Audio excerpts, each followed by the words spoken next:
Disclaimer: this is a fictional dramatization created for artistic, emotional, and educational storytelling purposes. All characters and events are entirely fictional and created using AI tools. No impersonation, misrepresentation, or harm is intended. The content contains scenes of danger involving child characters. However, no real persons or minors were involved in its production.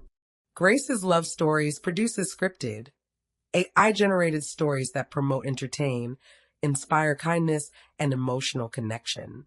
We respect our viewers and strictly adhere to YouTube's policies. The crisp night air hung heavy with the scent of ancient pine, damp earth, and the raw, potent musk of an expectant pack.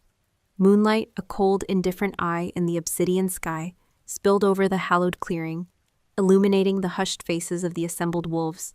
Every breath was held, every shadow elongated, as the weight of an unspoken future pressed down. For Salen, the air tasted of ash and impending doom, a metallic tang of fear that coated her tongue. Her heart hammered a frantic, desperate rhythm against her ribs, a wild creature trapped within her chest, echoing the frantic, silent prayers of a woman who had given everything, only to be left with the hollow ache of expectation. She clutched the worn leather cord around her neck, its familiar texture a small comfort against the vast, terrifying emptiness expanding within her. The true betrayal wasn't in the stolen glances or the hushed conversations.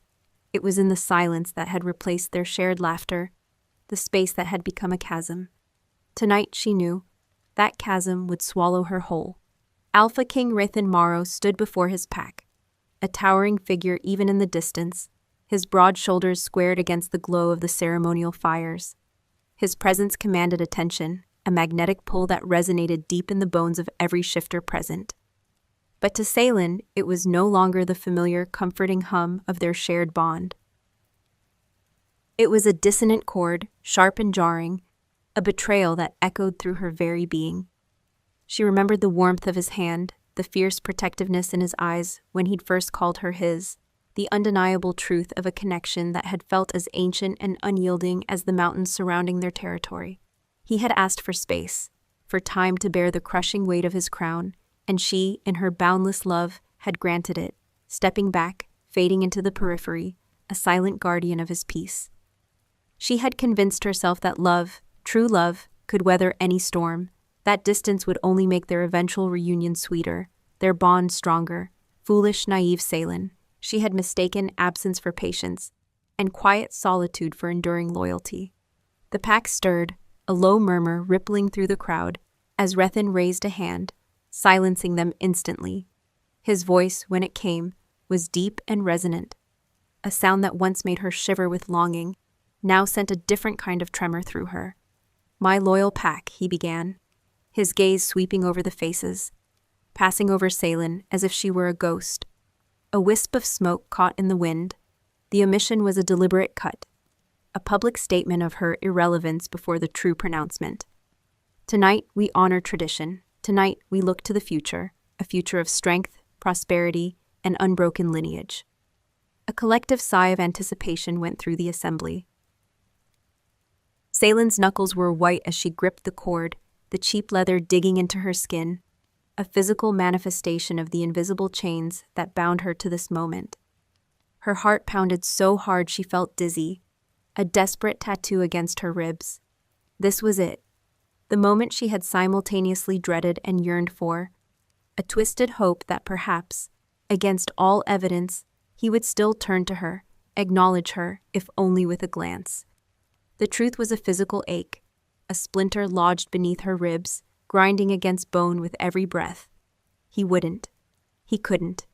The evidence of his betrayal was too overwhelming, the scent of the other woman already clinging to his skin like a second hide, a cruel testament to his fractured loyalties.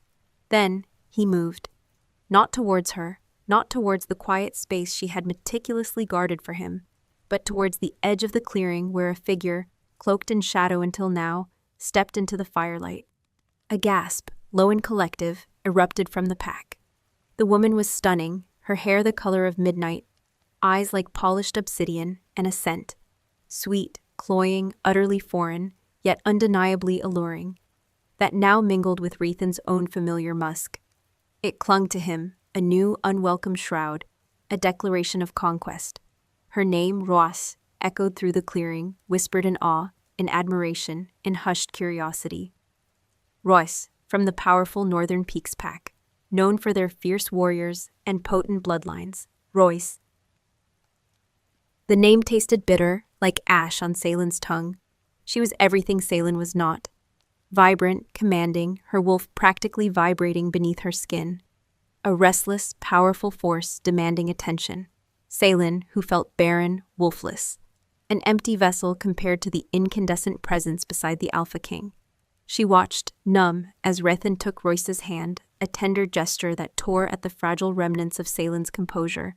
His gaze, once exclusively hers, once filled with a soft light, meant only for her, now lingered on Russ, with an intensity that made Salen's world tilt, threatening to plunge her into an abyss of despair. It was a gaze of undeniable possessiveness, a primal claim that left no room for doubt, no room for the quiet, patient Salen. A claim that solidified the erasure of her existence. "Tonight," Rethan announced, his voice ringing with a conviction that shattered Salen's last defenses, "I present to you your new Luna. Royce, of the Northern Peaks pack, will stand by my side, guide our people, and ensure the strength of our lineage." The word struck Salen like a physical blow, stealing the air from her lungs. New Luna, Royce, strength of our lineage. Every word was a hammer blow, crushing the fragile shards of her hope. She felt the eyes of the pack on her, not with malice, but with a pity that was far worse. Pity for the quiet, overlooked Omega, the one who had waited patiently in the shadows, only to be replaced. She could feel the subtle shift in the pack's energy, the acceptance, the anticipation of a new era. Her era, it seemed, was over before it had truly begun. The humiliation was a burning brand, searing itself onto her soul. She was not merely rejected, she was utterly erased, publicly disavowed. Her love and loyalty made a mockery. The very air around her seemed to thicken, heavy with the weight of her shame. A palpable shroud that clung to her. A wave of humiliation, hot and stinging, washed over Salen, making her cheeks flush with a barking, mortifying heat, even as her blood ran cold. She wasn't just rejected, she was utterly erased. The space she had given Rethan, the space she had thought was a testament to her love, had become the stage for her public dismissal. Her wolf, dormant for so long, remained silent, offering no comfort, no rage, just an echoing emptiness that mirrored her soul. Was she truly wolfless, or was her wolf simply too broken to even whimper, too humiliated to stir? The silence from within was a greater betrayal than Rethan's words. She wanted to run, to flee into the darkest recesses of the forest, to let the night swallow her whole, to hide from the sympathetic glances and the triumphant gleam in Ross's eyes. But her feet were rooted to the spot, trapped by the collective gaze, by the cruel finality of the Alpha King's pronouncement. She saw Royce smile, a triumphant, almost predatory curve of her lips, as she leaned into Rethan's embrace, her fingers tracing the powerful line of his jaw. It was a gesture of ownership, blatant and undeniable, and Rethan, the man who had once promised her forever, accepted it without a flicker of remorse, his eyes fixed on his new Luna, with an unwavering devotion that Salen had once believed was hers alone. The sheer audacity, the cold-blooded cruelty of it, left her breathless. A low growl, barely perceptible, rumbled from somewhere deep within the assembly. It wasn't one of approval, but of something wilder, darker, a note of primal dissent that resonated sharply within Salen's shattered core. She tried to locate its source, her eyes darting through the crowd, searching, but saw nothing specific, no individual face standing out. It was a sound that made the hairs on her arms stand on end, a fleeting disruption in the otherwise celebratory hum, unnoticed by the cheering pack. It was a strange, primal note, a brief, guttural objection that vanished as quickly as it came, leaving Salen to wonder if it had been real, or merely a phantom echo of her own suppressed pain. As the pack's cheers erupted, celebrating their new Luna, Salen felt a strange, cold resolve settle over her. The searing pain began to harden, transforming into a brittle shell around her heart. She wouldn't crumble here, not in front of them. She would not give them the satisfaction of seeing her break. With a quiet dignity that belied the storm raging inside her, she turned, her gaze sweeping over the joyous faces of the pack one last time. Her eyes landed, for a fleeting moment, on a solitary figure standing at the very edge of the clearing, half obscured by the ancient oaks. He was taller than the others, broader, and even from this distance, an aura of raw power seemed to emanate from him, a silent, watchful intensity that was almost unnerving. His face was shadowed, but she felt the weight of his gaze, a dark, piercing scrutiny that seemed to see right through her carefully constructed facade, past her pain to something deeper. A shiver, not entirely of fear, traced its way down her spine. He made no move, spoke no word, yet his presence was a stark contrast to the celebratory throng, a silent, brooding sentinel in the periphery, his eyes, even in shadow, burning with an ancient fire.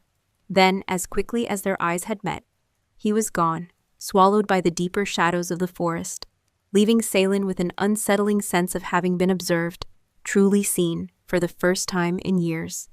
The cheers of the pack faded behind her as she walked away, each step a deliberate act of defiance, her heart a cold, heavy stone in her chest. The familiar path home felt alien, each fallen leaf a whisper of her shattered past, and with every painful step, she felt the truth of her new reality settle over her. Exile not just from the Alpha's side, but from the very heart of the pack.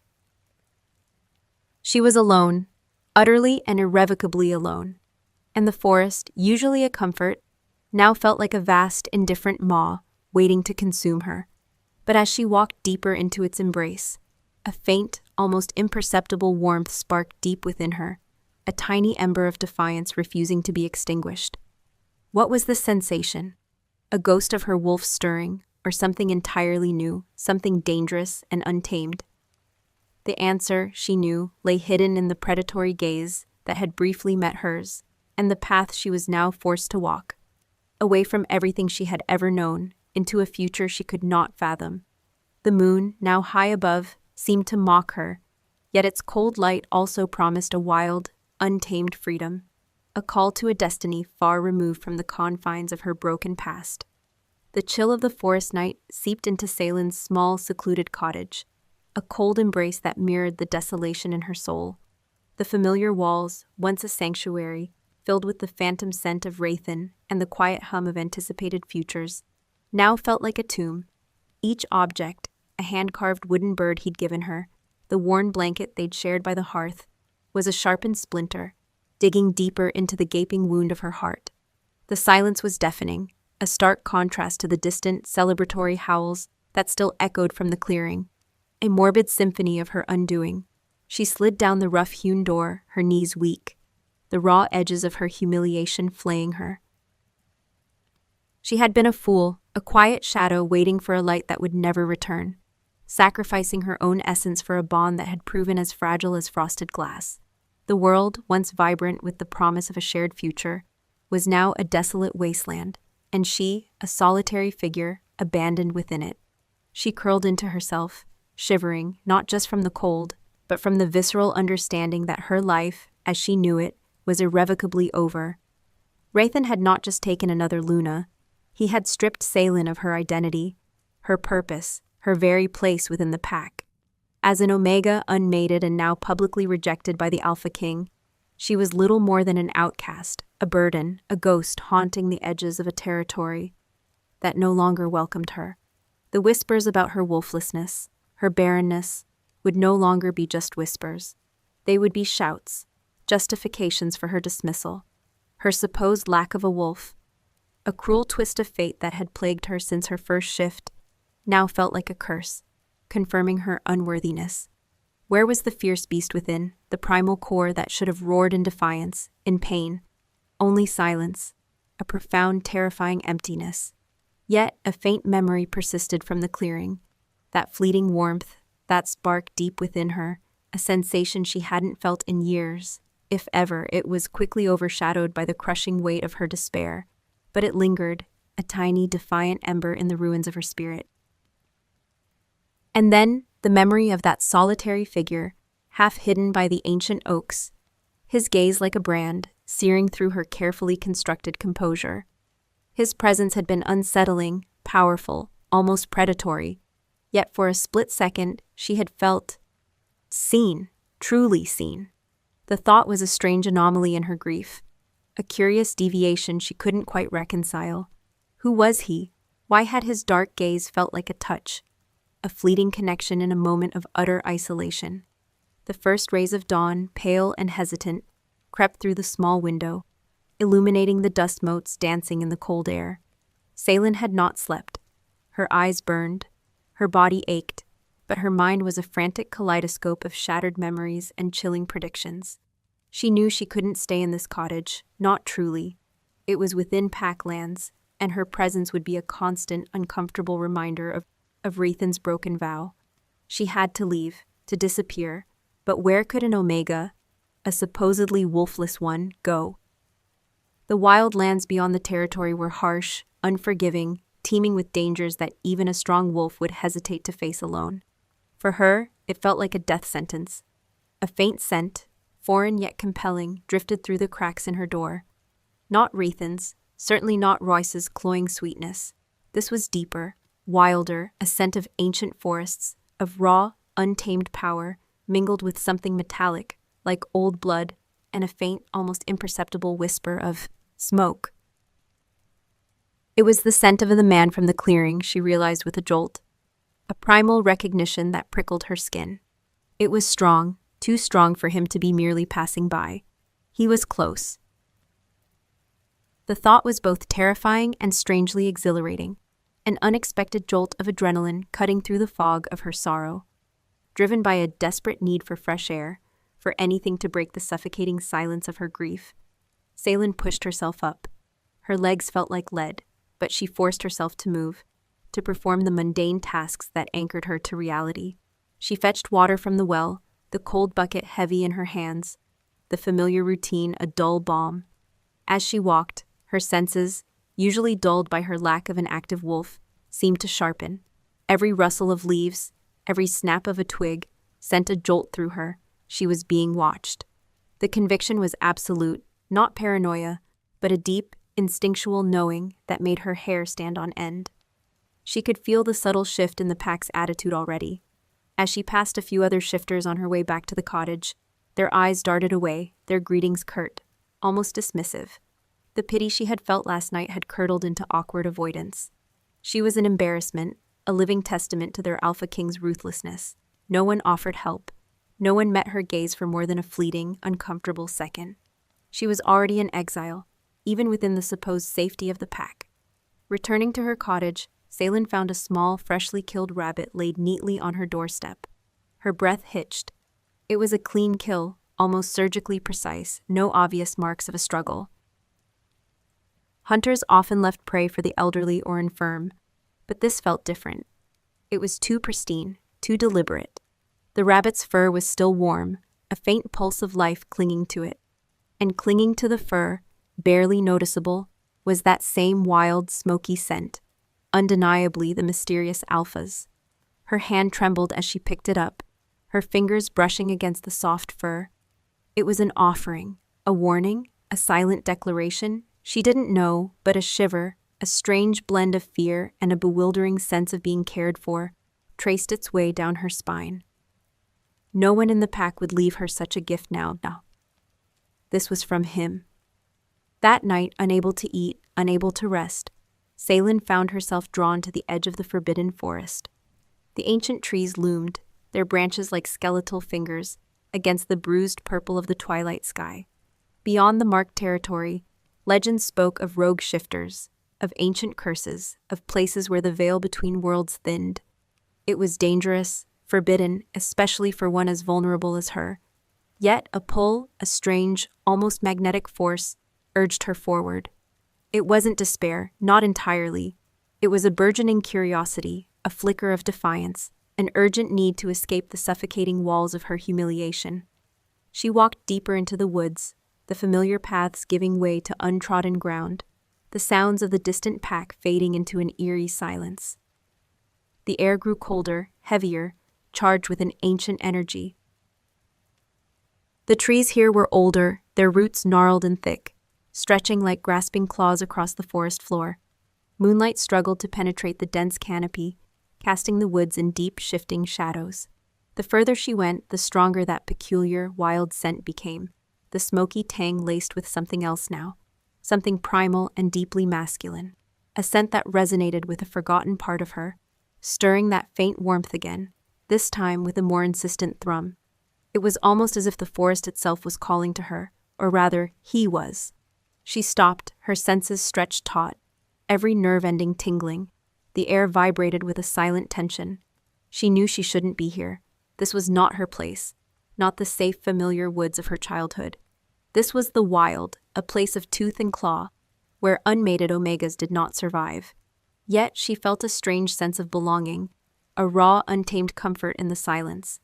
Then she saw it. Not a person, not a wolf, but a sign, scratched deeply into the bark of an ancient oak, almost too high to reach, were 3 parallel claw marks, long and impossibly deep, still weeping sap. Beneath them, etched with the same powerful force, was a symbol she didn't recognize. A stylized, spiraling knot, vaguely reminiscent of an ancient runic script, radiating a strange, almost hypnotic energy. It was a marker, a warning, a declaration, but for whom? And why here? As she reached out a trembling hand to touch the raw wood, the air around her thickened, growing colder, yet that insistent warmth within her own chest flared, a fierce, protective beat. A low growl, deep and guttural, echoed from the darkness just beyond the tree line, not threatening, but possessive, a territorial claim that vibrated through the very ground beneath her feet. It was closer than she thought, much, much closer. And she realized with a sudden, chilling certainty that she had walked directly into his domain. He wasn't just watching her. He had led her here. The forest was his, and she, an uninvited trespasser, was now utterly at his mercy. Her heart hammered, not just with fear, but with a strange, undeniable thrill. Her dormant wolf, for the first time in years, truly stirred, a low primal purr rumbling deep within her, a response to the wild, untamed call of a true alpha. This was not Rethan's weak claim. This was the raw, ancient power of the wild. And she, the supposedly wolfless omega, was inexplicably drawn to it. The low growl, deep and guttural, vibrated through the very roots of the ancient forest, a sound that was both a warning and a potent declaration. It was closer than Salen thought, so close it felt as if the rumble resonated from within her own chest, stirring that inexplicable warmth. Her breath hitched, fear coiling in her gut, yet intertwined with it was a strange, almost intoxicating sense of anticipation. Every primal instinct screamed at her to flee, to turn and run from the raw power emanating from the shadows, but her feet remained rooted, drawn by an invisible thread. The air grew thick, charged with an ancient energy, the scent of wood smoke, wet earth, and untamed wolf intensifying, filling her lungs with a heady, dangerous perfume. Then he emerged, not with a sudden burst of speed, but with a deliberate, unhurried grace that spoke of absolute confidence. He stepped from the deepest shadows beneath the gnarled oaks, a figure so imposing he seemed to dwarf the towering trees around him. His frame was immense, broader than any alpha Seelan had ever seen, his muscles rippling beneath worn leather and dark furs, a testament to a life lived in the unforgiving wild. His hair, dark as raven's wings, was long and unbound, streaked with silver at the temples, framing a face that was both harshly beautiful and terrifyingly scarred. A deep, jagged scar bisected his left brow, disappearing into his hairline, and another, more fearsome one, pulled at the corner of his mouth, giving him a perpetual, almost predatory sneer. His eyes, though, were what truly held her captive, 2 pools of molten gold, burning with an ancient, untamed fire that seemed to pierce directly into her soul, seeing every secret, every sorrow, every hidden flicker of defiance. They were the eyes of a king, but not of a civilized court. These were the eyes of a sovereign forged in the heart of the wilderness. He stopped mere feet from her, close enough for her to feel the radiating heat of his body, the sheer force of his presence. He was the epitome of wildness, a creature of primal strength and silent menace. He didn't speak, didn't move, simply stood there, watching her with an intensity that made her skin prickle and her heart gallop. She was utterly exposed, a trembling fawn before a fully grown, magnificent predator. Her wolf, usually a phantom, now thrummed with a nervous energy, a low, persistent hum deep within her, a response to his sheer, untamed power. It was a terrifying sensation, this awakening within her, a primal recognition that transcended fear. "You stray far from your pack's broken fence, little Omega." His voice rumbled, a low growl that resonated deep in her bones. A sound rough as gravel, yet laced with an unexpected depth. A haunting melody that sent shivers down her spine. It was a voice that commanded, yet held a strange magnetic pull. He had seen her, truly seen her, not just as a rejected woman, but as an Omega, a designation that for her had always been synonymous with worthlessness. But in his voice, it sounded different, almost like a challenge. Salen swallowed, her throat dry. She tried to speak, but no words would form. Her tongue felt heavy, useless. The humiliation from Rithan's betrayal, the shame of her supposed wolflessness, all coalesced into a suffocating lump in her throat.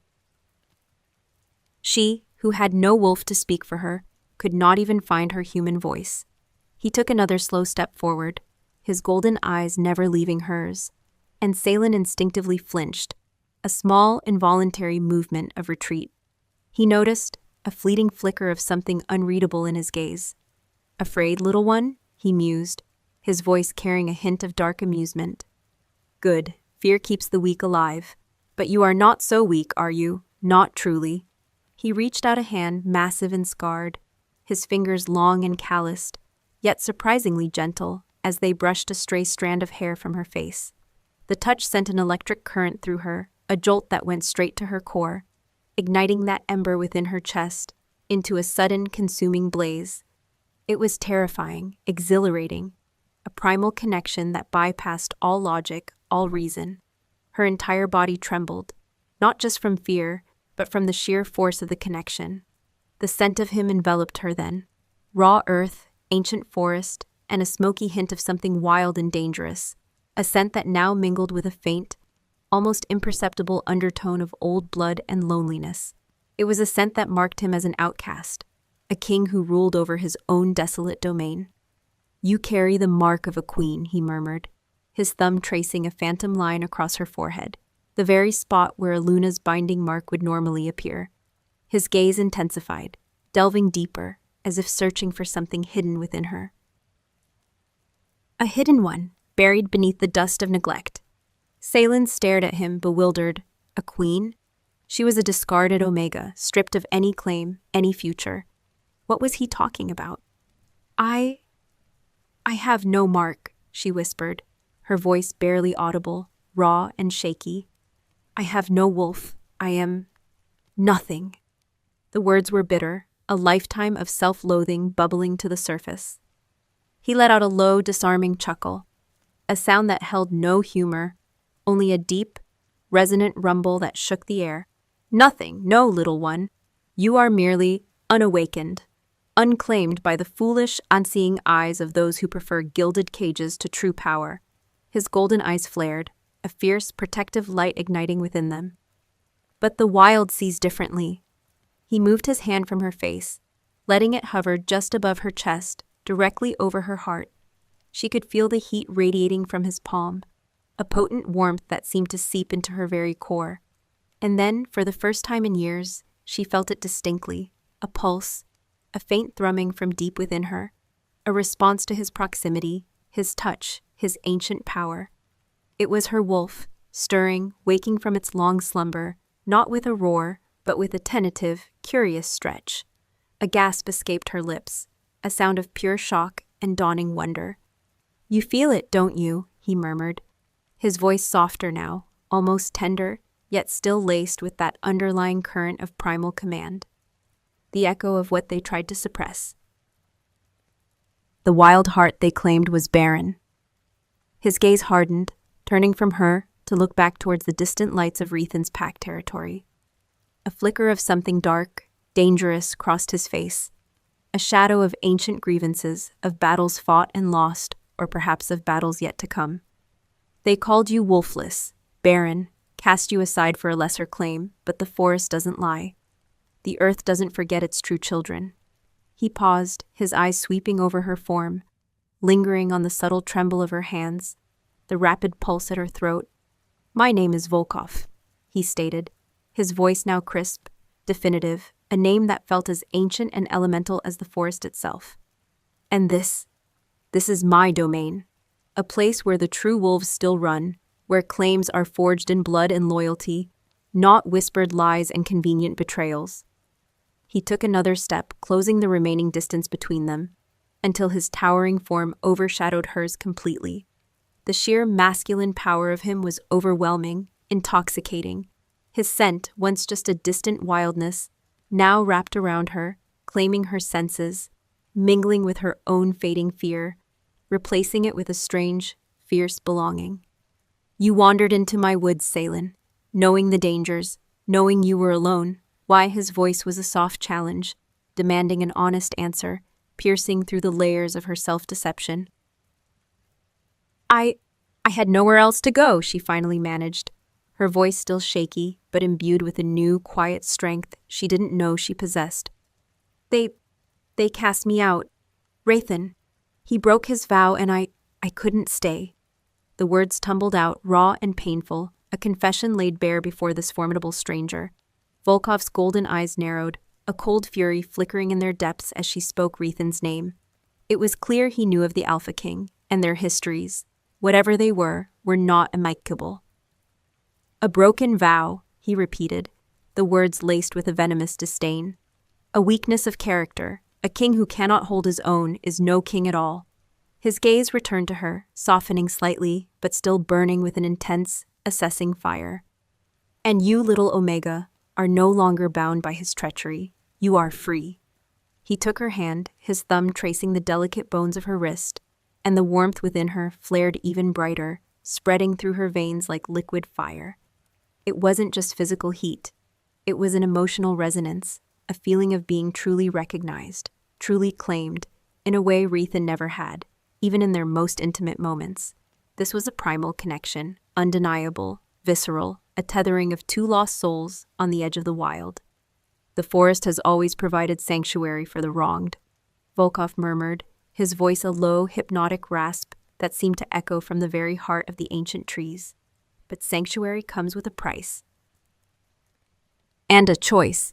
He paused, his gaze fixed on hers, piercing and unwavering. "You feel your wolf stir, yes? The one they said was dead? This forest, this wildness, it awakens things. It strips away the lies and reveals the truth. But the truth can be a dangerous thing. Are you ready to face it, Salen? Are you ready to claim what is truly yours?" He squeezed her hand gently, his touch a silent question, a potent challenge. The moon, now high above the canopy, cast eerie, shifting shadows around them, transforming the forest into a living, breathing entity, humming with unseen energies. Salen looked into his burning golden eyes, the raw power of him overwhelming, yet she felt a flicker of courage, a nascent strength she hadn't known she possessed. Her wolf, still a silent hum, was growing stronger, its presence undeniably real, a living, breathing part of her that was responding to him. She was no longer just Salen, the rejected Omega. She was something else, something primal, something wild, standing at the precipice of a choice that would redefine her very existence. The forest was silent, holding its breath, waiting for her answer. His grasp tightened almost imperceptibly, a possessive anchor in the swirling chaos of her emotions, as if he already knew her choice, as if he had already claimed her, body and soul. The raw, untamed power radiating from him promised both danger and a liberation she had never dared to dream of. And as the moonlight caught the ancient symbol carved into the tree, she felt a profound, irrevocable shift deep within her bones. The forest held its breath, waiting for Salen's answer, yet her own felt lodged in her throat. Volkov's golden eyes, blazing with an ancient, untamed power, pierced through her carefully constructed walls, demanding not just a response, but a primal surrender. His hand, still grasping hers, was a tether to a wildness she had only ever glimpsed in fragmented dreams, a world far removed from the stifling rules of Rethan's pack. Fear, cold and sharp, still pricked at her, but it was now laced with an intoxicating current of defiance. A desperate hunger for belonging that she hadn't realized she possessed until this very moment. Rathan's betrayal had stripped her bare, leaving her vulnerable, but in that raw exposure, a new seed of courage had taken root. "Yes," she whispered, the word barely a breath, yet it felt like a roar echoing through the silent woods. It was a choice born of desperation, yes, but also of a burgeoning hope, a reckless leap of faith into the unknown. I am ready." Her voice, though still trembling, held a nascent resolve, a promise to herself that she would no longer be the quiet, discarded Omega. A flicker of something akin to approval, or perhaps satisfaction, softened the harsh lines of Volkov's scarred face. His grip tightened for a moment, a silent acknowledgement before he released her hand, the sudden absence of his touch leaving a surprising chill. "Then follow me, Salen of the Broken Vow," he rumbled, turning without another word, his powerful form melting into the deeper shadows of the ancient trees. She followed, her gaze fixed on the broad expanse of his back, the muscles shifting beneath the worn furs with every silent step. The forest, which had felt menacing just moments before, now seemed to part for them, revealing hidden paths, unseen passages. Volkov moved with an effortless grace that spoke of centuries spent in the wild, his senses acutely attuned to every whisper of the wind, every rustle of a leaf. Salen, in contrast, stumbled, her human feet unused to the uneven terrain, her eyes struggling to adapt to the shifting moonlight. She was a creature of domesticity, thrust into a world of primal instinct, and the contrast was stark, almost humiliating. They walked for what felt like hours, deeper and deeper into the forbidden territory, away from the distant fading lights of her former home.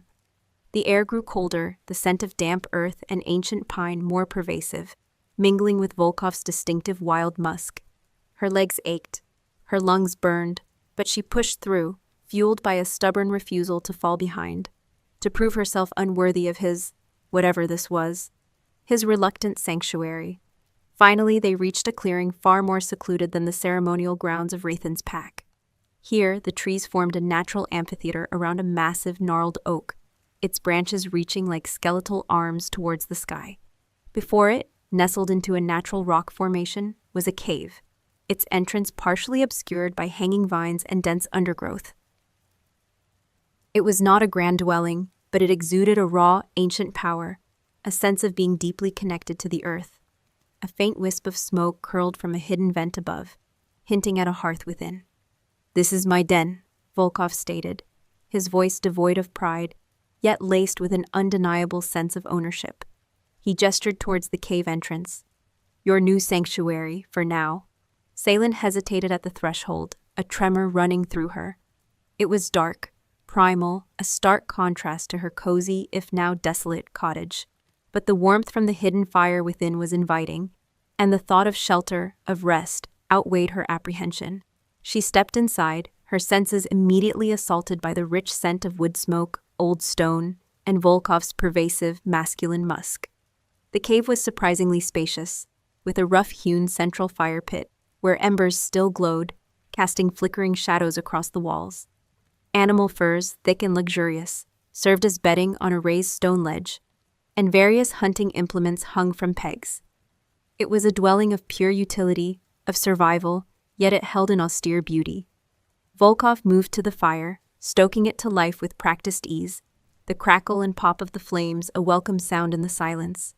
He didn't offer comfort, didn't speak of her past or his own. He simply existed, a powerful, silent presence that filled the cave. Salen found a spot on a smaller, empty ledge, trying to make herself inconspicuous, acutely aware of his every movement. The contrast between his effortless power and her own exhaustion was a harsh reminder of her vulnerability. As the fire grew, casting dancing light, Salen finally allowed herself to truly look at him, her gaze lingering on the scars that marred his face and arms. Each one told a story of brutal battles, of survival against impossible odds. He was a warrior, a survivor, a king of this untamed wilderness. She wondered what kind of life he had lived. What forces had forged such a formidable, solitary being?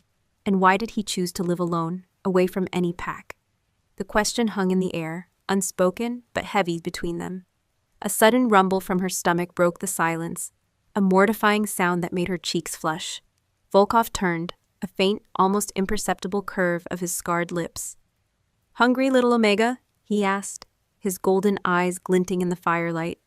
He retrieved a piece of roasted meat from a hide bag, its rich, savory scent making her mouth water. It was venison, still warm.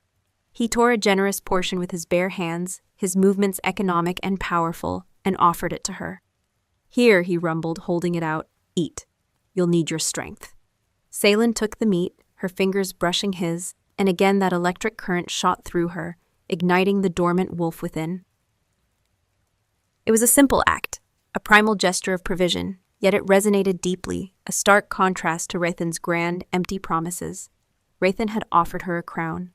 Volkov offered her sustenance, survival, and a direct, undeniable acknowledgement of her needs.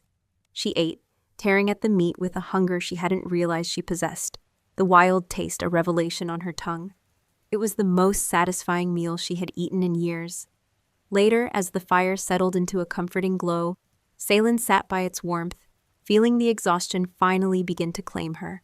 Volkov sat opposite her, his back against the cool stone, his eyes fixed on the flickering flames, seemingly lost in thought. He was a silent guardian, his presence a heavy, protective blanket. She felt surprisingly safe here, in this rough, primal den, safer than she had felt in the heart of Rethan's pack. "Why are you alone?" she finally dared to ask, her voice soft, barely disturbing the quiet of the cave. The words felt reckless, intrusive, but a desperate curiosity compelled her. Volkov's gaze slowly shifted from the fire to her, his golden eyes unreadable. He considered her for a long moment, a silent assessment that made her heart beat a little faster. "Some choose solitude," he finally said, his voice a low rumble. "Some are forced into it. And some are simply too wild to be tamed by the weak." A shadow, ancient and profound, crossed his scarred face, a fleeting glimpse into a past that was clearly fraught with pain and conflict. "My blood runs older than Rethan's, Salen. My lineage, a branch they tried to prune, but could not sever. They fear what they cannot control, and I refuse to be controlled." His words, cryptic as they were, hinted at a deeper story, a history of power struggles and ancient feuds, a world far more complex and dangerous than the one she had known. He was not just an outcast. He was a king in exile, or perhaps a king who had chosen his own throne in the wild. As she drifted toward sleep, nestled amongst the furs he provided, a strange sensation prickled at her skin. Her senses, once dulled, were now painfully acute. She could hear the faint scurry of mice deep within the cave walls, the distant hoot of an owl, the rustle of leaves outside the entrance, movements she would have never noticed before. The scent of pine and earth was stronger, richer, and Volkov's own wild musk was a constant, comforting anchor. It was as if a veil had been lifted, exposing her to a world of sensory detail she had been blind to. This awakening of her senses, this heightened perception was undeniable proof. Her wolf was stirring. It wasn't a full shift, not yet, but it was there, a growing presence, a hum of raw power deep within her core. She looked at Volkov, silhouetted against the dying embers of the fire, his profile harsh, powerful, yet strangely compelling. He was watching her, she realized, his golden eyes burning with an intensity that sent a fresh wave of heat through her. He saw the shift, the subtle changes, the burgeoning wolf within her. He was not just giving her sanctuary. He was awakening her, drawing out the hidden strength that Rathan had dismissed. And in his gaze, she saw not pity, but a fierce, possessive recognition, a silent claim that resonated with the deepest parts of her soul. Her eyes closed, but the world around her remained vividly alive, a symphony of wild sounds and potent scents. The last thought she had before sleep claimed her was of Volkov, of his raw power, his ancient scars, and the undeniable truth that in his wild, dangerous world, she was beginning to feel truly alive for the first time. She was no longer just Salen, the rejected Omega. She was something more, something new, something dangerous. And as the hunter's moon, a sliver of silver in the dark sky, cast its cold, watchful gaze over the wildwood, Salen felt a profound, almost terrifying shift in her destiny. tethered now to the powerful, scarred sovereign who watched over her sleep. The question was not if her wolf would awaken, but when, and what raw, untamed power would unleash itself from the depths of her soul. The crisp morning air in Volkov's den tasted different. It carried the earthy dampness of the cave, the rich scent of extinguished embers, and the pervasive, intoxicating musk of the alpha, who slept coiled on his furs across the fire pit. Salen stirred, her senses alive, a symphony of subtle sounds and smells that had previously been muffled by her human self. She heard the soft drip of water deep within the cavern, the faint rustle of leaves at the entrance, and the slow, steady beat of Volkov's powerful heart, a resonant thrum that seemed to vibrate through the very stone beneath her. Her wolf, no longer a phantom, pulsed with a quiet, undeniable presence deep within her, a nascent power stretching its limbs, eager to explore this newly awakened world. She watched Volkov sleep, his scarred face softened by repose, yet still etched with the weight of ancient burdens. He was a creature of raw power, a stark contrast to Rethan's polished political facade. Where Rathan had offered her a gilded cage and then dismissed her from it, Volkov offered the freedom of the wild, and with it, a terrifying yet exhilarating responsibility to truly live. The fear she'd initially felt in his presence had not entirely vanished, but it was now tempered by a profound curiosity and an undeniable pull, a recognition that hummed in her blood. He had given her sanctuary, food, and most crucially, he had seen the truth of her, the wolf she had believed was lost. As the first slivers of dawn painted the cave entrance with bruised light, Volkov's golden eyes snapped open, instantly alert. There was no grogginess, no hesitation. He was simply awake, fully present, his gaze immediately finding hers. A shiver traced its way down Salen's spine, a mix of apprehension and a strange, almost sensual awareness. He had been a silent, brooding presence, a guardian in the night, and now, in the stark light of morning, his intensity was palpable. "You slept," he rumbled, his voice rough with sleep, yet still carrying that deep, resonant power. It wasn't a question, but an observation, a statement that acknowledged her vulnerability and his own watchfulness. "Yes," Salen managed, her voice still a little husky. "Thank you." He merely nodded, pushing himself up with an effortless grace that belied his massive frame. "The wild does not wait for sleep," he stated, his eyes already assessing her. "Today, you learn to see through its eyes, to hear with its ears." He led her out into the cold, dewy forest, the air crisp and biting. The morning light filtered through the dense canopy in shifting patterns, illuminating spiderwebs spun with diamond dew. Volkov moved silently, a shadow among shadows, forcing Salen to push her own limits, to mimic his stealth. He pointed out tracks she would have completely missed before. A deer's delicate hoofprint in the soft earth, the faint scuff of a badger's claw on bark. Her senses, still adjusting, slowly began to pick up these subtle clues, painting a richer, more vibrant picture of the forest around them. "Listen," he commanded, his voice barely a whisper. Yet it cut through the morning sounds. Not just to the wind, but to the whispers it carries, the warnings, the hunger. Salen closed her eyes, focusing, straining. She heard the distant chirping of birds, the rustle of leaves, but then beneath it, something else. A faint, high-pitched squeak, followed by a sudden, muffled thud. Her eyes flew open. "A mouse?" she murmured, surprised at her own perception. "And something caught it?" Volkov's scarred lips curved into a rare, faint smile. "Good, your ears remember. Now your nose." He led her deeper, into a patch of dense undergrowth, the air heavy with the scent of damp earth and decaying leaves. "What do you smell?" he challenged, his voice low, close to her ear, sending another jolt through her. Salen inhaled, struggling to distinguish the myriad odors, pine, moss, wet stone, then something else, something metallic, warm, and distinctly animal. "Blood," she whispered, her brow furrowed. "And something like fear." "A deer?" Volkov nodded, his gaze unwavering, almost approving. "Fresh. A kill from the night, and yes, the fear still lingers in the air, a ghost of its passing. You feel it, don't you? The life that was here, the life that left." He was pushing her, not just to observe, but to feel, to connect with the raw, brutal cycle of life and death in the wild. Her wolf, excited by the challenge, pulsed with a stronger rhythm, a yearning to fully immerse itself in this primal world. The contrast to her former life, where she had been encouraged to be silent, to be demure, was stark. Here, with Volkov, her instincts were valued, celebrated, almost. They spent hours tracking, observing, learning. Volkov's patience was immense, his teachings profound, revealing a deep reverence for the forest and its creatures. He moved with an effortless power, a silent king surveying his domain, and Salen found herself watching him, mesmerized by his strength, by the raw intelligence in his golden eyes.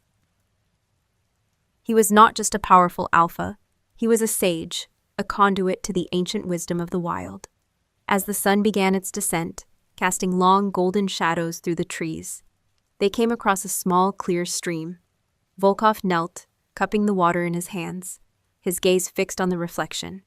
"Drink," he offered, his voice softer than she'd heard it all day. And look, Salen knelt beside him, the cool water a balm to her parched throat. She dipped her hands in, splashing her face, and then looked into the reflective surface, and gasped. Her eyes, usually a soft, unassuming hazel, were now flecked with gold, tiny sparks of molten light dancing within them. The change was subtle, almost imperceptible to the untrained eye, but undeniable. And beneath her left ear, just along her jawline, a faint, almost invisible mark shimmered, a delicate, spiraling knot, echoing the ancient symbol she'd seen carved into the oak tree. What is this?" she whispered, touching the mark, her fingers trembling. Her wolf surged, a wave of powerful energy rushing through her, hot and potent. Volkov reached out, his large, calloused thumb gently tracing the spiraling design. The contact sent a shockwave through her, a primal current that ignited every nerve ending.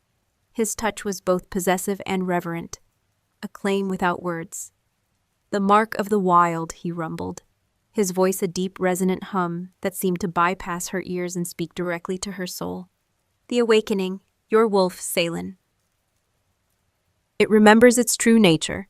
His golden eyes, now blazing with an almost fierce triumph, met hers in the reflection. "And the gold in your eyes, that is the mark of a true alpha, a lineage stronger than Rathan's broken bloodline could ever comprehend.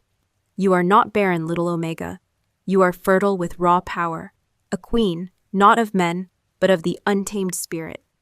Her heart hammered, a frantic drum against her ribs. Alpha, queen, these were not words she associated with herself, not with the quiet, discarded Omega. Yet looking into her own eyes, seeing the undeniable golden flecks, feeling the vibrant hum of her wolf, she knew it was true.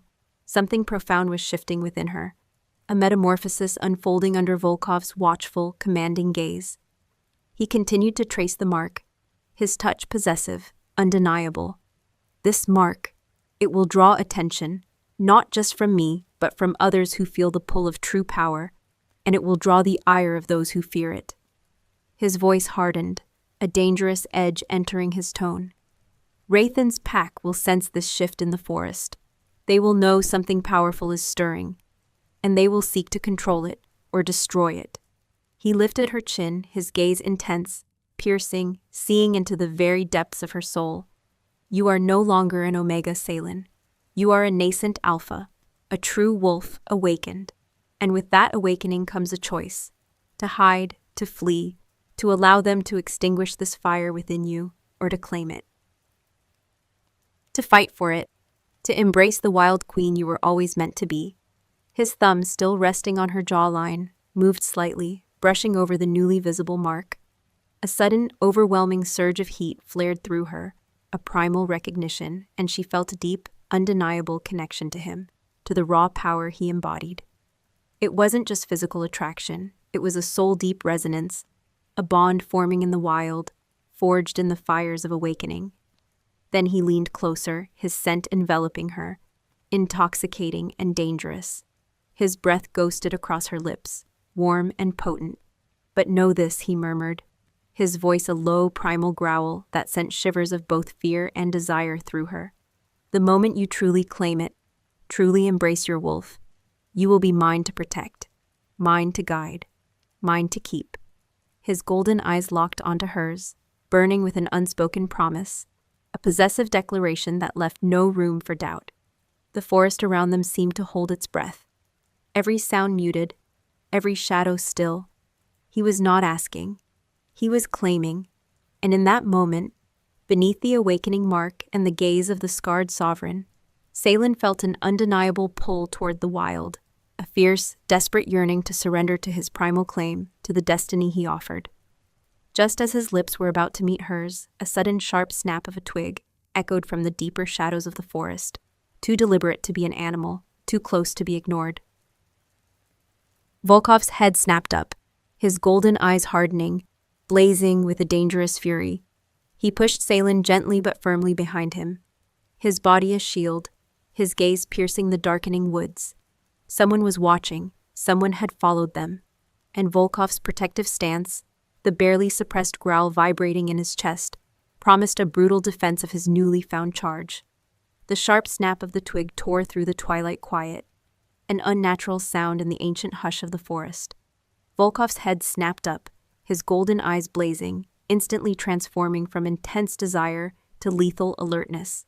He moved with a speed that defied his massive size, pushing Salen gently but firmly behind him, his body a solid, unyielding shield against the unseen threat. A low, guttural growl vibrated from deep in his chest, a sound that was less a warning and more a promise of brutal retaliation. The air around them crackled with his raw power, a predatory aura that made the hairs on Salen's arms stand on end, yet paradoxically filled her with a profound sense of safety. Fear, cold and sharp, seized her, but it was different now. It was not the paralyzing terror of the discarded Omega, but the protective instinct of a nascent wolf, a fierce current that pulsed through her veins, urging her to defend, to fight, to protect him. The mark beneath her ear tingled, a faint warmth spreading, and she could feel her senses sharpen. The scent of pine and damp earth, now laced with a faint, cloying sweetness, unmistakably the scent of Rethan's pack. Not Rethan himself, but his wolves. Scouts. They had found them. Volkov stood utterly still, a statue of coiled power, his gaze piercing the darkening woods. The silence stretched, heavy and tense, punctuated only by the frantic beat of Salen's heart. Then, a figure stepped from the shadows, followed by another and another. 3 wolves, larger than average, their faces grim, their eyes fixed on Volkov, with a mixture of apprehension and forced bravado. They were beta-level warriors from Rethan's inner circle, recognizable by the faded scar patterns on their cheeks. Volkov, the lead scout, a burly male named Cade, growled, his voice laced with disdain. Always skulking in the shadows, the king wishes to know why you harbor one of his pack. His eyes, cold and assessing, flickered to Salen, lingering on her for a fraction of a second too long, and Salen instinctively pressed closer to Volkov's back. She is no longer of his pack. Volkov's voice rumbled, low and dangerous, each word a stone dropped into a deep well. And you trespass on my land, Cade. Turn back, or face the consequences. Cade scoffed, a sneer twisting his lips. Your land? The king's decree covers all these woods, rogue. And as for the Omega, she is an outcast, wolfless, barren. Of no use to anyone, especially not a wild relic like you. His gaze dropped to the mark on Salen's jaw, his eyes widening almost imperceptibly, a flicker of something unsettling crossing his face. What is that? Before Cade could finish, Volkov moved. It was a blur of motion, a primal surge of power. One moment, he was a silent guardian. The next, he was a whirlwind of controlled ferocity. He slammed into Cade with the force of a battering ram, sending the beta warrior sprawling. Cade barely had time to let out a grunt of surprise before Volkov was on him. A flash of golden eyes, a blur of massive paws.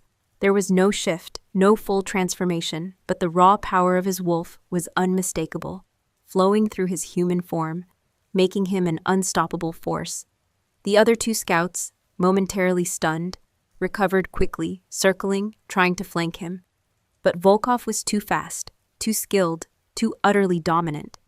He moved with an ancient grace, dodging a clumsy lunge, twisting, and then with a brutal, precise strike, he brought his fist down on the back of one scout's neck.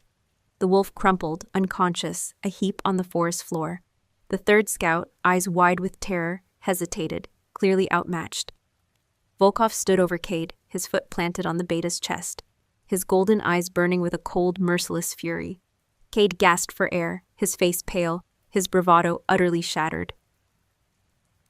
"Tell your king," Volkov snarled, his voice a low, terrifying growl that resonated through the earth, "that Salen is mine, and any who seek to claim her or harm her will meet the same fate as his broken promises.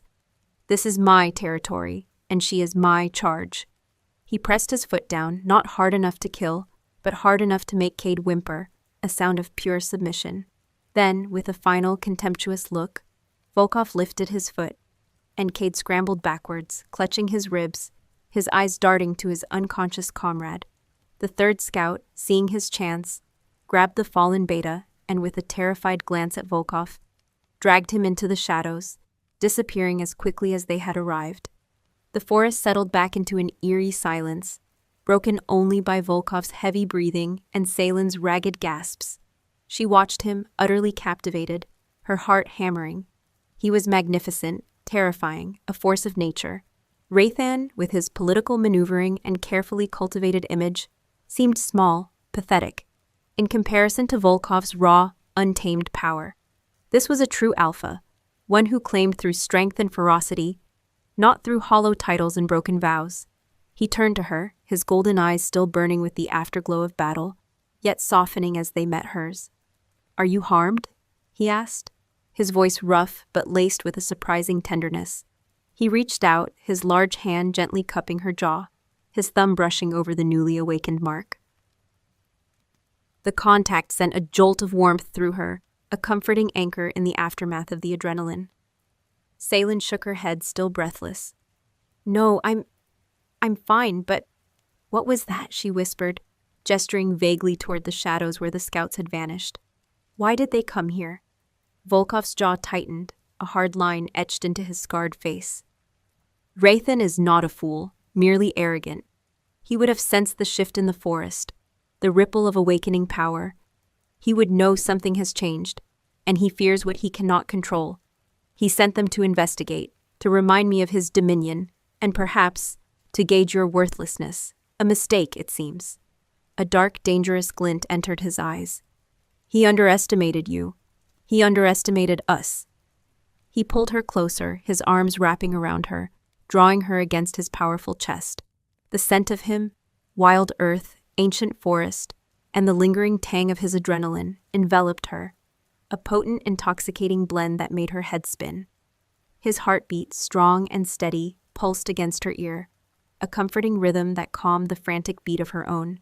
She buried her face in his furs, feeling the raw power of him, the undeniable truth of his claim. This was more than just protection. It was possession, a primal bond forging itself in the heart of the wild. "That mark on your skin, Salen," he murmured, his voice a low rumble against her hair. "It is not just a sign of your awakening. It is a beacon. It calls to those who recognize true power, and it warns those who would suppress it.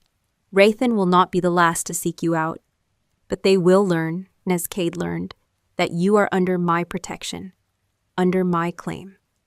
His words, possessive and absolute, should have terrified her, but instead, they settled into her soul with a strange, profound comfort. After years of feeling invisible, discarded, to be so fiercely claimed, so undeniably seen, was a revelation. Her wolf, now fully awake and vibrant, purred deep within her, a soft, contented rumble that resonated with his own primal force. He tilted her chin up, his golden eyes searching hers, intense and unwavering. "Do you understand, little Alpha? This choice, to walk with me, to awaken your true self, it is a dangerous path, but it is also a path to power, to freedom, and to a bond that will make Rathan's betrayal seem like a child's game." His gaze dropped to her lips, lingering there, and Salen felt her breath catch in her throat. The memory of his near kiss earlier, interrupted by the scouts, flashed through her mind, now intensified by the adrenaline and the undeniable connection that hummed between them. Her body thrummed, alive with a yearning she had never known, a deep, primal hunger for his touch, his claim, I understand, she whispered, her voice barely audible, but resolute. I choose it. I choose this. She didn't know if she was choosing him, the wild, or the path of the awakened wolf, but in that moment, they were all inextricably linked. Volkov's eyes darkened, a raw, primal desire flaring within their golden depths. He lowered his head slowly, deliberately, giving her every chance to pull away. But Salen didn't.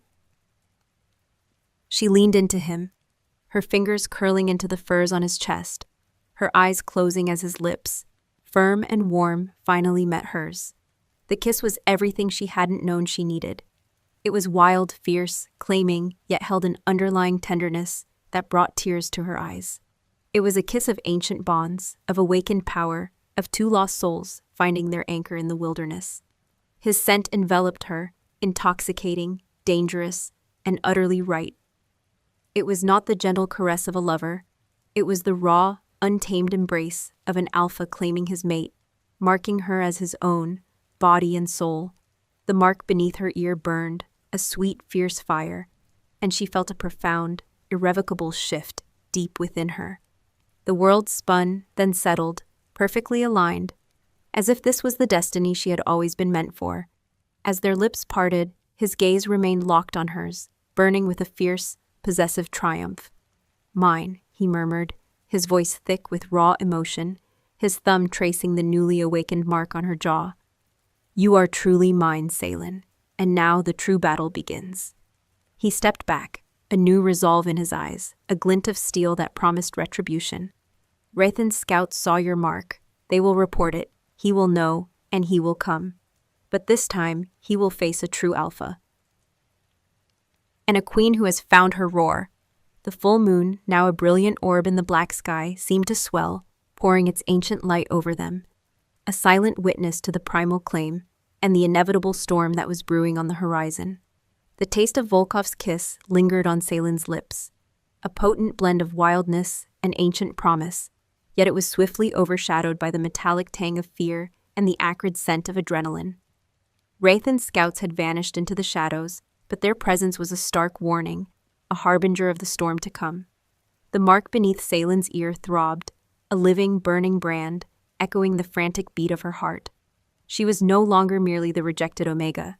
She was a beacon, a challenge, and the full weight of that realization settled upon her. Volkov's words, "The true battle begins," echoed in her mind, not as a threat, but as an undeniable truth. Volkov stepped back, his golden eyes, still burning with the aftermath of their kiss, now hardened with grim resolve. His face, usually a mask of rugged stoicism, was etched with a primal alertness. He was a sentinel, a warrior king preparing for war. They will be back, he stated, his voice a low rumble, devoid of emotion, yet carrying the weight of absolute certainty. Wraithen will not tolerate defiance, not from me, and certainly not from what you have become. He looked at her, his gaze sweeping over her face, lingering on the golden flecks in her eyes, the mark on her jaw. He will see you as a threat, a blight on his carefully constructed dominion, and he will come for you. Salen met his gaze, her own eyes unwavering. The fear was still there, a cold knot in her stomach, but it was now laced with a fierce, protective defiance she hadn't known she possessed. Her wolf, fully awake and vibrating beneath her skin, urged her to stand, to fight, to protect this formidable alpha who had seen her truth. Let him come, she murmured, the words surprising even herself with their conviction. He will find a different Salen. A faint, almost imperceptible curve touched Volkov's scarred lips, a ghost of a smile. Indeed, he rumbled. He spent the next few hours in a focused, almost meditative state of preparation. He moved with a silent efficiency, checking the perimeters of his hidden den, marking strategic points, and gathering his limited but potent arsenal of hunting knives and ancient bone spears. Salen watched him, absorbing every movement, every subtle shift in his demeanor. He was a creature of instinct, honed by years of survival, a predator who understood the delicate balance between patience and swift, decisive action. He didn't speak much, but his actions were eloquent. He taught her subtle ways to listen to the forest, to read the wind for distant scents, to feel the vibrations of approaching footsteps through the earth. Her senses, now hyper-alert, picked up on things she would have once dismissed. The nervous chatter of squirrels, the sudden silence of the birds, the faint, almost imperceptible tremor in the ground that signaled heavy movement. The air, usually just air, now tasted of distant pack, of anger, of a storm brewing on the horizon. As twilight bled into a moonless night, the forest settled into an unnatural quiet. The sounds of distant pack activity had ceased, replaced by a suffocating silence that pressed down on them. "They are close," Volkov murmured, his voice barely a whisper, yet it resonated with an ancient knowing. He stood at the entrance of the cave, his massive form silhouetted against the deepening gloom, his golden eyes piercing the inky blackness. They move silently, Rathan leads them. A shiver ran down Saylin's spine. Rathan, the man who had broken her heart, shattered her world, now came as an aggressor, a force of destruction, but the image of him was no longer powerful, no longer intimidating. It was overshadowed by Volkov's presence, by the raw, untamed power radiating from him, a protective shield against the approaching storm. Suddenly, a low, guttural growl echoed through the forest, a sound that was unmistakably Rathan's. It was a challenge, a declaration, a roar of dominance meant to instill fear and submission. But Volkov did not flinch. Instead, he answered with a deeper, more ancient growl, a sound that seemed to rip from the very bowels of the earth, shaking the ancient trees, reverberating with a primal authority that made Rathan's challenge sound like a whimper. Saylin felt it deep in her bones, a surge of adrenaline, of fierce loyalty, of a wolf awakening its full power. Then they emerged, not from one direction, but from all sides, a ring of snarling wolves and shifting shifters, their eyes burning with a mixture of aggression and righteous fury. At their head, towering and imposing, was Rathan. His eyes, usually cold and calculating, blazed with a raw, unbridled rage as they landed on Volkov, then on Saylin. He saw her mark, the golden flecks in her eyes, the subtle shift in her posture, and his face contorted in a mask of disbelief and fury. "Volkov," Rathan's voice boomed, cutting through the tense silence laced with venom. "You dare to harbor my property? To corrupt one of my own?" His gaze flicked to Saylin, contemptuous and possessive. "And you, Omega, what sorcery has this rogue practiced upon you? You are barren, wolfless, a disgrace." Volkov stepped forward, placing himself fully between Saylin and Rathan, his posture radiating an unspoken threat. "She is no longer yours, Rathan," he rumbled, his voice a low, dangerous growl. "She is not property, and she is neither barren nor wolfless. You were simply too blind to see her true power. Too weak to claim it." Rathan snarled, a visceral sound of pure rage. "She is an Omega, a discard. I merely replaced what was broken with what is strong. Royce is my Luna, my mate, the future of this pack." His eyes widened as they landed on Saylin again, catching the faint shimmer of the mark. "What is that mark? What have you done to her, rogue?" "I have done nothing but awaken what was always hers," Volkov stated, his golden eyes blazing with defiant power. "A true alpha, a queen of the wild. Something your bloodline could never produce, Rathan. You rule with fear. I rule with ancient truth." Rathan lunged, his control snapping. He shifted in midair, transforming into a massive dark gray wolf, teeth bared, eyes alight with murderous intent. His pack followed suit, a wave of snarling, shifting forms, their growls a deafening chorus. This was no mere skirmish. This was a war. Volkov met Rathan's charge head-on, a blur of raw power. He didn't bother to shift fully, preferring the strategic advantage of his human form, but his movements were imbued with the strength and ferocity of his wolf. He moved like a shadow, ducking under Rathan's snapping jaws, striking with bone-crushing force. The sounds of battle erupted around them. The snarls of wolves, the shouts of shifters, the sickening thud of bodies colliding. Saylin, pushed back by the initial surge, found herself caught between two of Rathan's wolves. Her heart pounded, but her fear was no longer paralyzing. It was a fuel, an accelerant for the fire raging within her. Her wolf, an undeniable force now, surged, demanding release. The mark on her jaw burned, a fiery current flowing through her veins. She felt the shift begin, a painful, exhilarating stretching of her bones, a primal surge of power. It wasn't a full transformation, not yet, but her vision sharpened, her hearing intensified, and her limbs tingled with an incredible strength. Her nails elongated, becoming claws, her teeth sharpened, and a low, guttural growl ripped from her throat, a sound she had never known she possessed. She met the charge of the first wolf, not with a cower, but with a fierce, defiant roar. She moved instinctively, her body recalling ancient knowledge, dodging a snap, twisting, and then, with a surge of newfound strength, she slammed her forearm into the wolf's jaw. The impact was startling, sending a shockwave through her, but the wolf stumbled back, yelping in surprise and pain. Her golden-flecked eyes blazed, radiating an undeniable alpha command. "Back!" she snarled, the word ripping from her, imbued with a power that made the wolf whimper and recoil. The second wolf hesitated, sensing the shift, the undeniable power emanating from her. It was not the scent of an omega. It was the scent of an alpha, raw and untamed. Rathan's pack, trained for rigid hierarchy, felt the disruption, the challenge to their established order.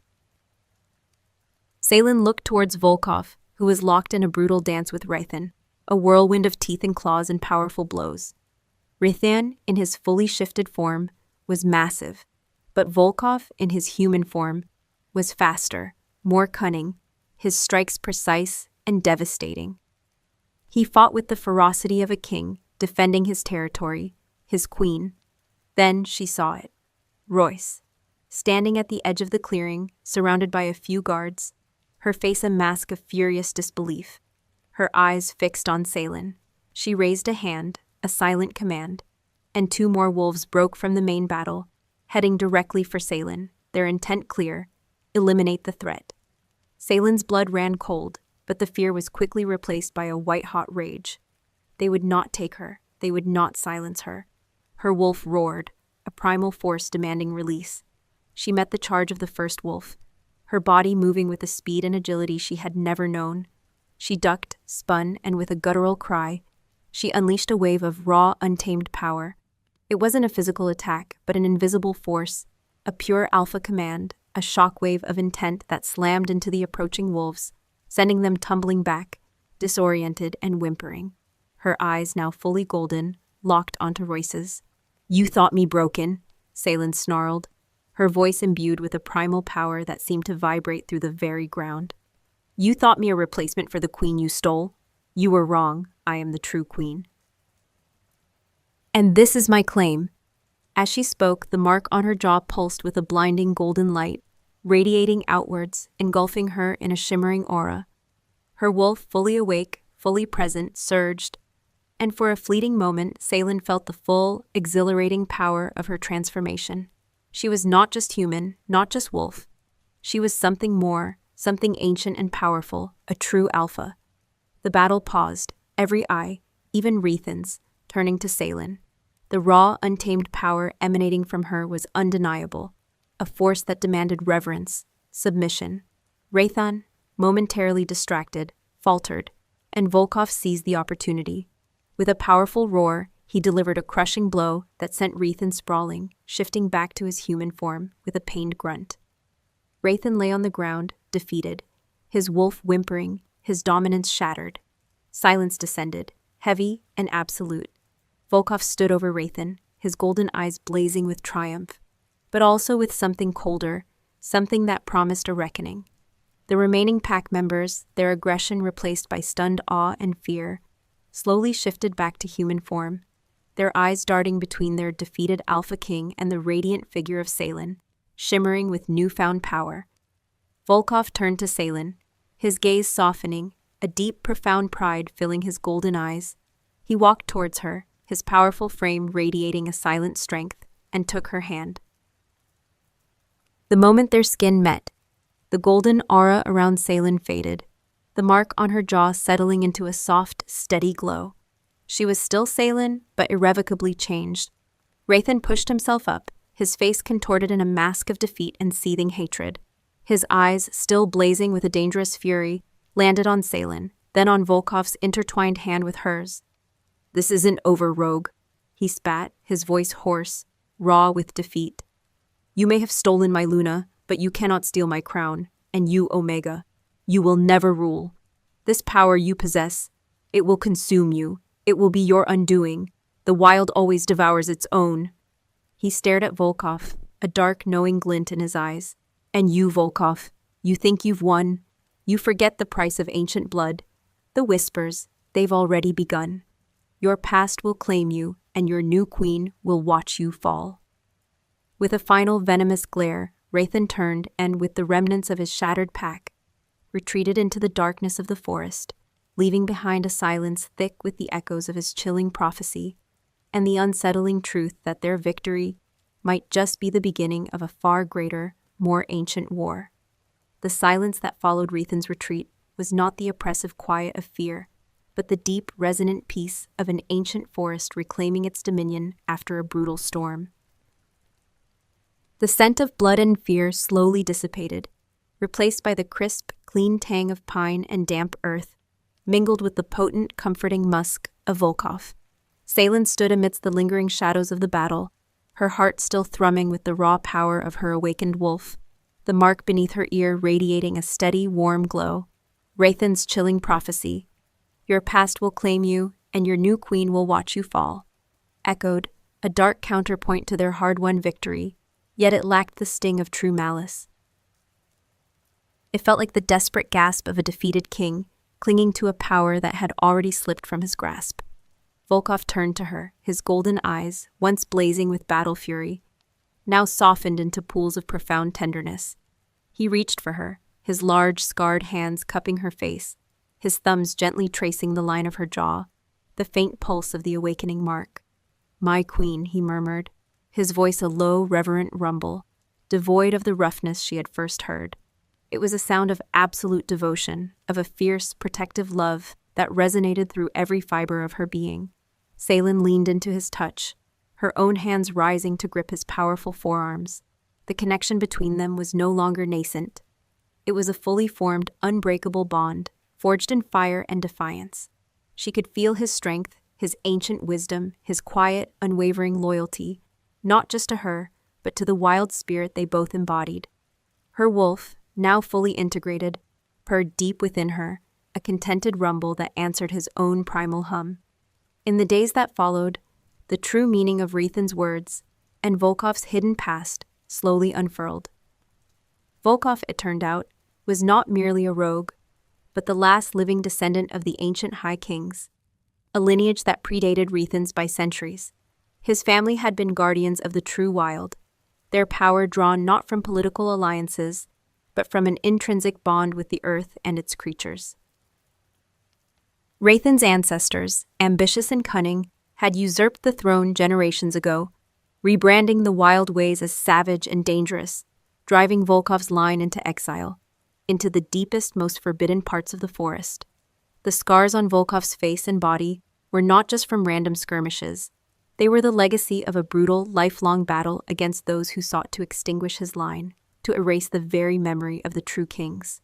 He was a survivor, a keeper of ancient knowledge, a king who had chosen the freedom of the wild over the gilded cage of a stolen throne.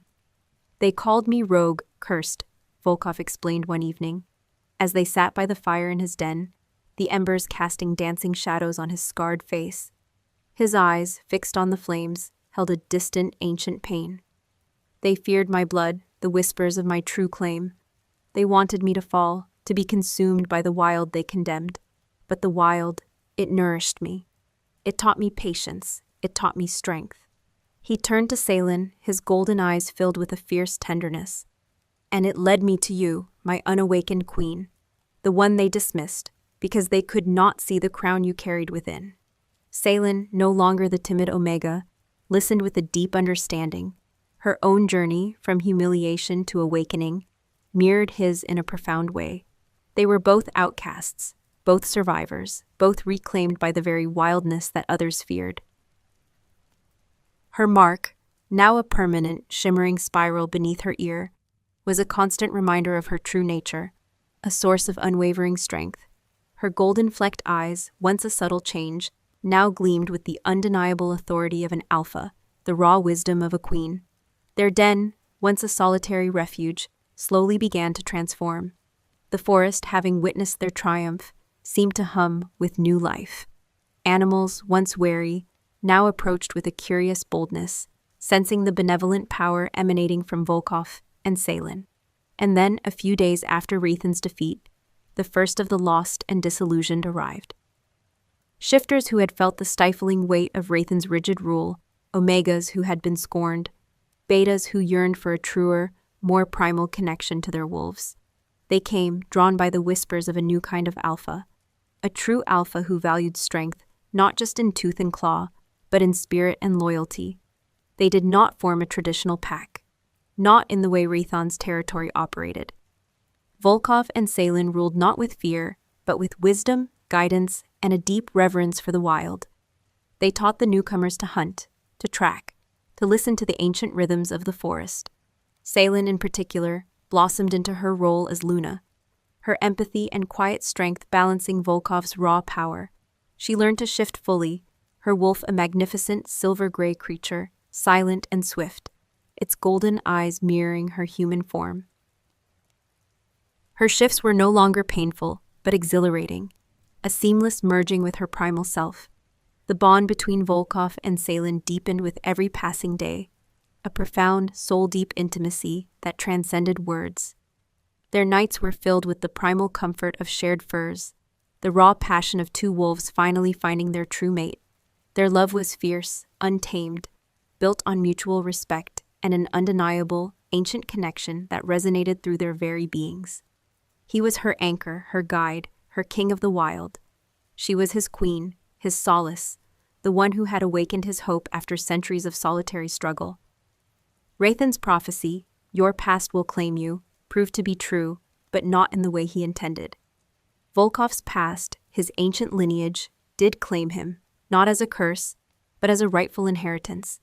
He embraced his role as the true alpha of the wild, his wisdom guiding his growing number of followers, creating a sanctuary where all wolves, even the supposedly wolfless or barren, could find their true strength. And Salen, his queen, stood by his side, her own past of humiliation transformed into a powerful foundation for her reign. She had watched him fall indeed. She had watched Rathan fall from grace, fall from power, fall from his stolen throne, defeated not by force alone, but by the undeniable truth of a bond he had foolishly cast aside. Roas, it was said, returned to her Northern Peaks pack, disgraced and stripped of her false title, her ambition having led her to ruin. Rathan, stripped of his perceived dominance, and now haunted by the growing legend of the Wild King and his Alpha Queen, found his own pack slowly dwindling, their loyalty eroded by his cruelty and his inability to truly lead. The whispers in the forest were no longer of his power, but of the formidable pair who ruled the ancient woods, whose bond was forged in primal fire, and whose strength grew with every dawn. One morning, as the sun painted the forest in hues of gold and amber, Salen stood with Volkov on a high, rocky outcrop overlooking their expanding territory. Below them, a small group of shifters, their faces alight with purpose, moved through the trees, learning, growing, thriving under their guidance. The air was alive with the scent of wild freedom, of promise, of belonging. Volkov turned to her, his golden eyes gleaming with a love so profound it took her breath away. He took her hand, intertwining their fingers, and brought her knuckles to his lips, a gesture of quiet reverence. "The dawn has been claimed, my Salen," he murmured, his voice thick with emotion. "And with it, our destiny." Salen smiled, her heart overflowing. She was no longer waiting in the quiet, no longer guarding an empty space. She was standing in the full light of her own power, beside the alpha who had seen her truth, the one who had taught her to roar. Her crown was not of jewels or gold, but forged in the fire of betrayal and the strength of the wild. Her kingdom was this boundless forest, and her reign, alongside Volkov, was one of undeniable, primal truth. The future stretched before them, vast and untamed, a canvas waiting for their shared story, a testament to a love that was as ancient and unyielding as the mountains themselves.